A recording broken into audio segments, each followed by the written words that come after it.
ఈ సినిమాలో మనోజ్ని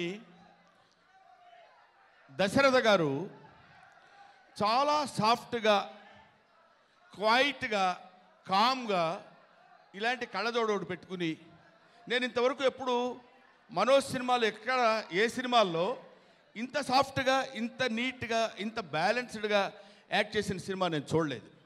I think this Shaurya will become the best film in the career of Manoj. Shaurya, wait for the day. తర్వాత ఈ cinema దర్శకుడు గురించి, ఆయన తీసిన ప్రతి సినిమాలో నేను యాక్ట్ చేశాను సంతోషం దగ్గర నుంచి. ఇందాక మన యాంకర్స్ చెప్పారు, very quiet, very calm going. ఆయన పని అంత అందంగా చేయించుకుని సాఫ్ట్గా కనపడి సాఫ్ట్గా సినిమా కూడా చూసేటువంటి మనిషి దశరథ గారు. ఆయన ఈ సినిమా తీసే విధానంలో నన్ను ఇరికించి మనోజ్ నన్ను ఎలా ఆడుకుంటాడో ఈ సినిమాలో మనం చూడొచ్చు. ఎంత దారుణంగా ఆడుకున్నాడో మీరు చూస్తే మీకే తెలుస్తుంది.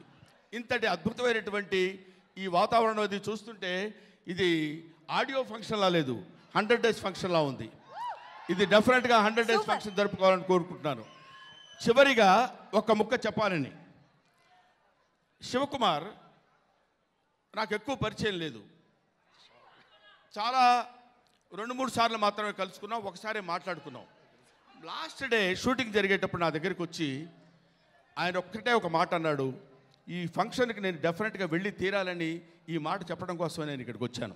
అదేంటంటే, అన్న నేను బోల్డ్ అంత సంపాదించుకోగలను, నాకు బిజినెస్లు ఉన్నాయి, వ్యాపారాలు ఉన్నాయి. సినిమా ఇండస్ట్రీలో ఇప్పుడు పెట్టిన ఈ డబ్బు ఇంకొక చోట నేను ఇన్వెస్ట్ చేస్తే ఈ పాటికి అంతకంత సంపాదించుండేవాడిని. ఇక్కడ లైట్ బాయ్ దగ్గర నుంచి పెద్ద ఎగ్జిక్యూటివ్ ప్రొడ్యూసర్ వరకు అందరూ చాలామంది బతుకుతారన్న ఈ సినిమా మీద, అందుకని నేను ఈ సినిమా తీస్తున్నాను అని చెప్పాడు శివకుమార్. ఇలాంటి వాళ్ళు కనీసం కొంతమంది అయినా ఉంటే, ఇలాంటి వాళ్ళు కొంతమంది ప్రొడ్యూసర్స్లో ఉంటే సినిమా ఇండస్ట్రీ చాలా కాలం బతుకుతుంది. ప్రొడ్యూసర్స్ బాగుంటారు, డైరెక్టర్స్ బాగుంటారు, 24 క్రాఫ్ట్స్ బాగుంటాయి. అందరం హాయిగా 4 మెతుకులు కలుపుకుని తినేటువంటి అవకాశం కలుగుతుంది. Please subscribe. Please do subscribe. Please subscribe. Please subscribe. Please subscribe to our YouTube channel.